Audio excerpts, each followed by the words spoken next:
Austin, after a good start here tonight, where did the game get away from the team? Yeah, just a couple breakdowns. I mean, they capitalized on some of their chances and just gained momentum on their side. And obviously, they didn't do a very good job of keeping the puck out of our net and in key times of the game. So, sometimes it's the way the game goes. Just got to learn from it and be better in the next one. What makes Stahl a tough matchup? Yeah, I mean, all those guys. Their team identity. They work extremely hard. They skate. They close gaps. They're play with a lot of pressure. So, I thought we had good sequences of the game, and then, just like I said, little breakdowns, little poor execution that they obviously capitalized on.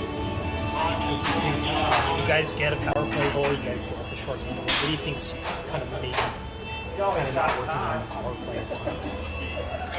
I think we've been pretty, solid as of late. I think, like I said, it's breakdowns, letdowns, and puck ends up in your net. So I thought we did a good job of kind of getting it back, but obviously you don't want to be in that position in the first place.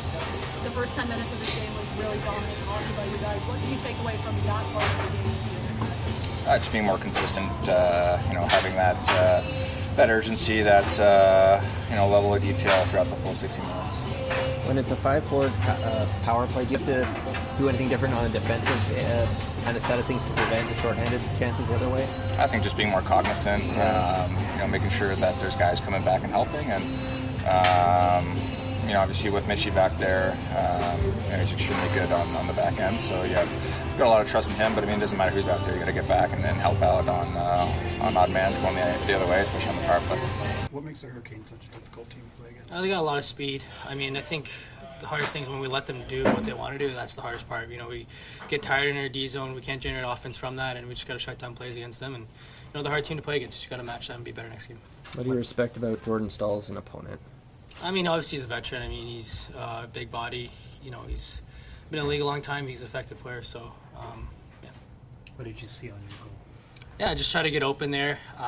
Dome's been a nice pass to try to be available and ready to shoot, and fortunately win it. How did you feel about your game? I think at last week you had 5 shots, so you're obviously getting your chances. How did you feel tonight? I felt good. I think another one I could have buried there, but I felt pretty good offensively. A couple D-zone things we got to clean up, but overall I felt pretty good tonight. How do you feel about the chemistry of your line at the start of this game? Oh, it was great.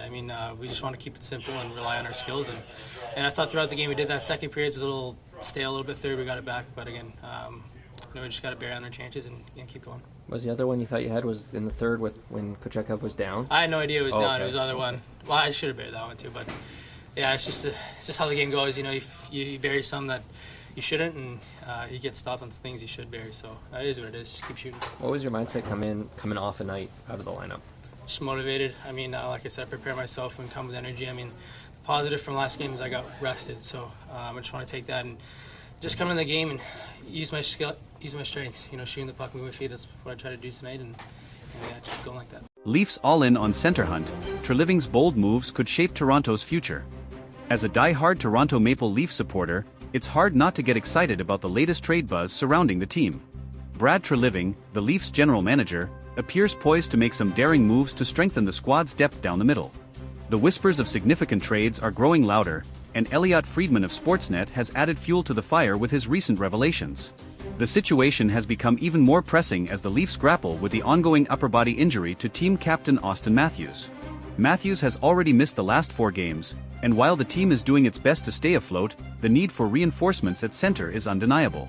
Treliving, it seems, is ready to part with valuable assets to address this glaring need. The centers on Treliving's radar. Names like Jake Evans from the Montreal Canadiens, Brock Nelson from the New York Islanders, and the Philadelphia Flyers' Morgan Frost have been mentioned as potential targets. These players bring a mix of experience and skill, each offering something unique to the Leafs lineup. But, as Friedman highlighted during his appearance on the Fan 590's The Fan Hockey Show, the price tags for these players vary significantly. That's the number one thing he's, Treliving, been looking at all season, Friedman noted, emphasizing the GM's focus on finding the right fit at center. This isn't just about plugging a hole, it's about finding a player who can elevate the team to new heights. Priorities in focus. While some fans might argue that the Leafs need help on defense, Friedman suggested that Treliving's primary focus is elsewhere. They did a lot of their work in the off-season. I think now there's a question if they need to go find someone to play with Morgan Rielly, he explained.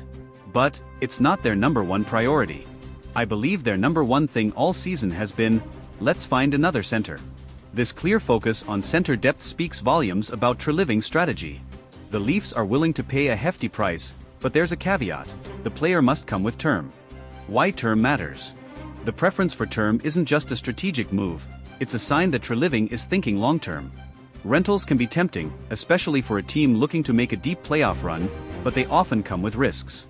One of the things I've heard is that if they're going to spend assets on a center, they would prefer it to be someone with term, Friedman revealed. This approach ensures that any trade made benefits the Leafs beyond the immediate future. Internal struggles and potential fits. Internally, the Leafs have tried to find solutions. Fraser Minton showed promise earlier this season, but the organization prefers to let him develop further with the Marlies. Meanwhile, the Leafs' current lineup has struggled to maintain its depth in Matthews' absence. One intriguing option could be Vincent Trocheck from the New York Rangers. With the Rangers facing their own challenges, could they be persuaded to part with a player like Trocheck, who already has chemistry with Leaf stars from last year's All-Star game?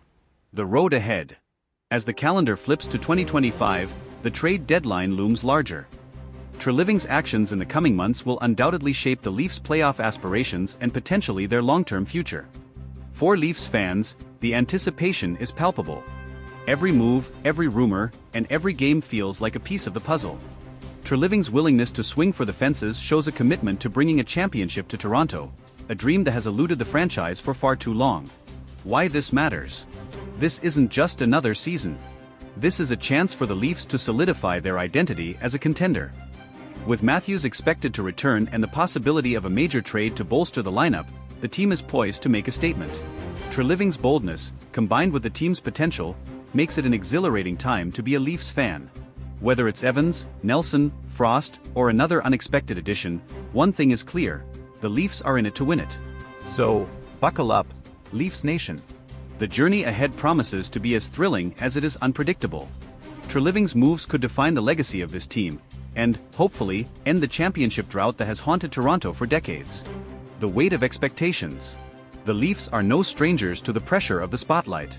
Toronto is a hockey city, and the Maple Leafs are its beating heart. Every move made by management is scrutinized, every decision debated endlessly by fans and analysts alike. Treliving stepped into a challenging role when he took over as GM, and his willingness to take bold steps shows he understands the weight of these expectations. What makes this moment particularly critical is the team's current window of contention. With stars like Auston Matthews, Mitch Marner, and William Nylander in their